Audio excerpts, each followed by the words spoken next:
김민하 기자 어서 오세요. 안녕하세요. 첫 번째 시사위키 항목은요. 임종석과 꽃할배인데요. 여야가 이제 북한에 같이 가느냐 마느냐 계속 논란이 이어지고 있는데 어제 기자회견에 이어서 오늘 임종석 청와대 비서실장이 또 글을 올렸다고 하거든요. 어떤 내용인지 같이 알아보시죠. 거기에 뭐 꽃할배가 등장하나 보죠? 그렇습니다. 이제 이 임종석 비서실장이 정치에 입문할 때는 중진들이 조정과 타협을 책임졌는데 언젠가부터 그런 모습이 없어졌다.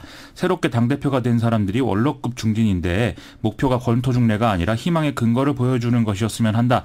당리당략과 정쟁으로 어지러운 한국 정치에 꽃할배 같은 신선함으로 왔으면 한다. 이런 얘기를 페이스북에 올렸다라는 겁니다. 거기에 꽃할배가 등장하는군요. 그렇습니다. 물론 뭐 정중하게 예의 갖춘 태도지만 압박하는 내용이라고도 볼 수 있겠네요. 이 글 자체는 이제 예의를 갖추는 그런 색깔인데 결국 정상회담에 동행을 하지 않으면은 뭐 권토중래를 노리는 당리당략이고 정쟁이다. 이 얘기를 한 거나 이제 다름이 없지 않겠습니까? 말을 바꾸면 그런 거죠. 그렇습니다. 오늘 또 대통령이 마침 또 이 당리당략을 좀 제발 버려달라 이렇게도 얘기를 했기 때문에 청와대의 일관적 태도다 이렇게 봐야 되겠는데요. 또 오늘 한병도 정무수석이 여야 대표들을 예방을 하고 이것에 대해서 협조 요청도 했는데 자유한국당 김병준 비대위원장은 뭐 구미에 가서 이제 일정이 안 맞아서 못 만났고 손학규 대표의 경우에는 이제 재차 거부 의사를 밝힌 그런 상황입니다. 더불어민주당, 정의당, 민주평화당은 뭐 기존 입장대로 가겠다라는 거고요. 그럼 결국 설득이 안 되면 어떻게 한다는 겁니까, 청와대는? 이 한병도 정무수석의 발언이 이제 가겠다는 정당만이라도 모시고 가겠다라는 건데요. 근데 그럴 경우에는 영 이제 모양새가 좋지 않은 그런 상황이 되지 않겠습니까? 예. 정의당 같은 경우는 나머지 정당들도 좀 설득을 해달라고 지금 요구를 하는 상황입니다. 좀 모양새가 안 좋네요. 그런 상황인 것이죠. 이걸 이제 뭐 어떤 내막이냐 이걸 조금 알 수는 없는 상황이지만 보수 야당은 계속 이 임종석 비서실장의 이런 공개 입장 표명이라든가 청와대의 태도가 무례하고 정략적이다 이렇게 얘기를 하고 있는 상황입니다. 국회의장마저도 거부한 거 아닙니까 지금? 그런 상황인 것이죠. 예. 반면 이제 오늘 홍영표 더불어민주당 원내대표의 경우에는 정상회담에 국회가 함께 해달라는 요구는 지난달 16일 원내대표 회동 때 대통령이 직접 요청을 한 것이다라면서 야당의 반응을 이해하기 어렵다라고 얘기를 하고 있거든요. 그렇다면 이제 청와대가 사전 조율 없이 설익은 논의를 던질 것일 수도 있지만 논의가 그동안 진척이 안 되니까 뭐 공개적으로 압박을 하는 거다 이렇게도 볼 수 있는 부분인데 어쨌든 간에 논의가 빨리 좀 마무리가 돼야 되겠죠. 그리고 이 북미 간의 2차 정상회담도 급물살 타는 분위기라고요? 그렇습니다. 어제 이제 북한의 정권 수립일이었는데 이 기념 행사가 상당히 규모가 축소된 상태에서 진행이 됐죠. 뭐 핵무기나 대륙간 탄도미사일 이런 것도 안 나왔고 반미 구호도 없는 그런 행사였는데 북한의 이런 태도는 트럼프 행정부 입장에서는 2차 정상회담을 추진할 명분이 된다 하는 게 전문가들의 해석입니다. 또 백악관에 의하면 김정은 위원장이 트럼프 대통령에게 친서를 보냈는데 여기 이제 2차 북미 정상회담 개최를 요구한다 이런 내용이 있다는 것이거든요. 또 존 볼턴 백악관 NSC 보좌관도 현지 시간 10일에 올해 어느 시점에 2차 정상회담이 가능할 것이다 이렇게 얘기를 하고 있기 때문에 사실상 트럼프 대통령이 이 김정은 위원장의 2차 회담 요구를 수락을 했다 이렇게 봐야 되는 상황입니다. 그럼 올해 어느 시점이라는 게 언제일까요? 이 정치적 효과를 극대화하려면 아무래도 11월 초에 있는 미국 중간선거 이전에 이제 일정이 진행이 돼야 할 테니까 10월이 될 확률이 그러면 높다고 봐야 되겠죠. 바로 다음 달이죠. 그렇죠. 근데 또 바로 정상회담 일정에 들어갈 수는 없는 것이니까 그전에 마이크 폼페이오 국무장관의 방북이라든지 이런 좀 사전 일정들이 진행이 돼야 되지 않겠습니까? 그렇죠. 여기서 사전에 핵시설 리스트를 전달한다든가 아니면 핵무기 반출 등의 검증 관련 조치 그리고 그 반대급부인 종전선언 및 제재 해제 이런 합의들이 대략적으로 가닥이 좀 잡혀야 되겠죠. 네, 남북 정상회담 다음 주고 그다음 이제 한미 정상회담 예정돼 있고 이어서 북미 정상회담. 아유 바쁘네요. 이런 맥락 때문에 또 평양의 국회 차원 동행을 청와대가 더 바라는 측면도 있을 것인데요. 뭐 근데 급할수록 돌아가라는 말도 있고 하니까 순리대로 좀 문제를 풀어가야 되는 그런 시점인 것 같습니다. 자, 두 번째 시사위키 항목은요.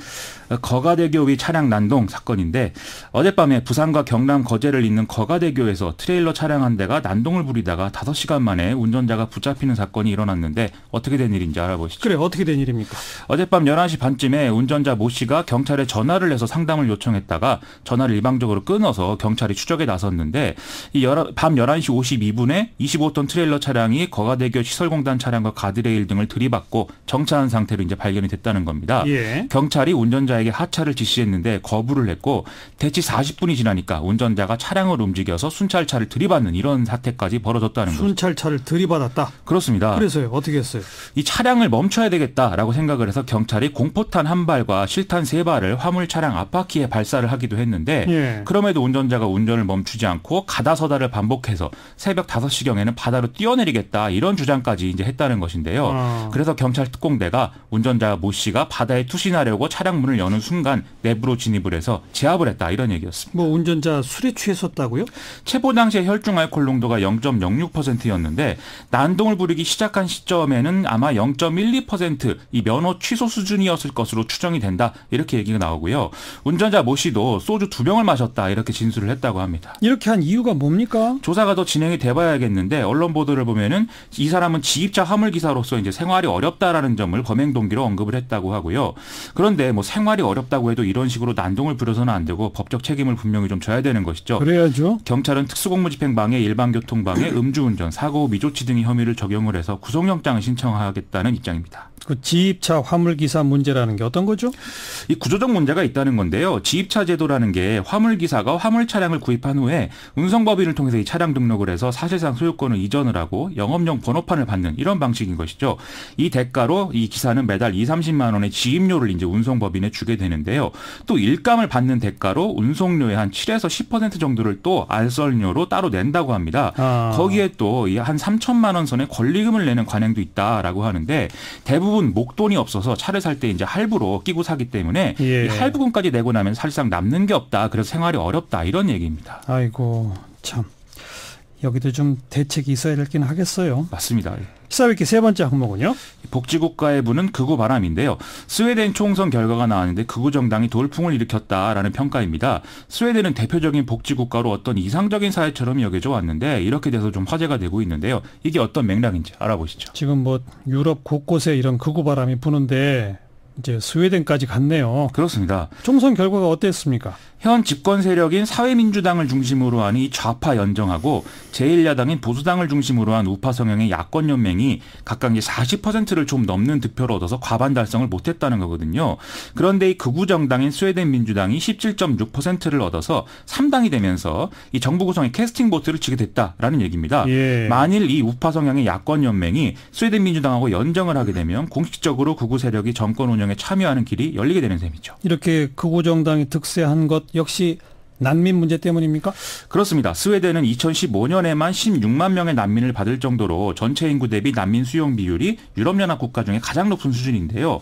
이 난민을 비롯한 이민자들이 빈곤층이 되면서 사회적으로 좀 격리되고 이들 사이에 어떤 범죄율 증가라든지 이런 문제가 일어나면서 사회적으로 큰 논란이 되고 있는 상황이라는 것이죠. 예. 여기에 또 이 스웨덴 민주당이 이미지 전략을 잘 썼다. 이것도 이제 주요한 것으로 평가가 되고 있습니다. 어떤 이미지 전략을 썼기에 잘 썼다는 평가를 받습니까? 이 스웨덴 민주당의 대표는 39살에 불과한 임미 오케손이라는 사람인데요. 이 사람은 고등학생이던 시절부터 정치에 관심을 가졌고 16살 때 보수 성향인 중도당에 가입한 이력이 있을 정도라고 합니다. 예. 그래서 2005년에 26살의 나이로 당대표가 돼서 13년째 이 스웨덴 민주당을 이끌고 있는데 야, 26세 당대표가 됐어요? 대단한 기록인 것이죠. 그렇죠. 원래 스웨덴 민주당은 네오나치 성향의 인종주의자들이 주도했고 주로 거리에서 뭐 폭력 사태를 일으킨다든지 이런 극단적인 행위들을 많이 했다고 하거든요. 예. 그런데 오케손 대표의 경우에는 이런 건 우리 당의 노선이 아니다. 이런 인종차별주의와는 명확하게 거리를 둬야 된다는 어떤 이 입장을 가지고 강령을 개정하는 등의 정치 행보를 해왔다는 겁니다. 그러니까 극우주의적인 정당의 색깔을 좀 온건하게 가운데로 옮겨놓은 그런 거군요. 그렇습니다. 이런 전략은 또 프랑스의 극우정당인 국민전선에서도 거의 동일하게 나타나고 있는데요. 인종차별을 우리가 하고 싶다는 게 아니라 위기를 벗어나려면 이민정책의 변화가 불가피하다. 이런 논리로 접근하고 있다는 것이죠. 근데 유럽의 위기, 이게 일상화되어 있는 상황이 변하지 않고 있기 때문에 앞으로도 유럽에서는 극우 포퓰리즘 이런 사례들이 계속 이제 이어질 것으로 좀 우려가 됩니다. 네, 여기까지 수고하셨습니다. 고맙습니다. 김민아 기자였습니다.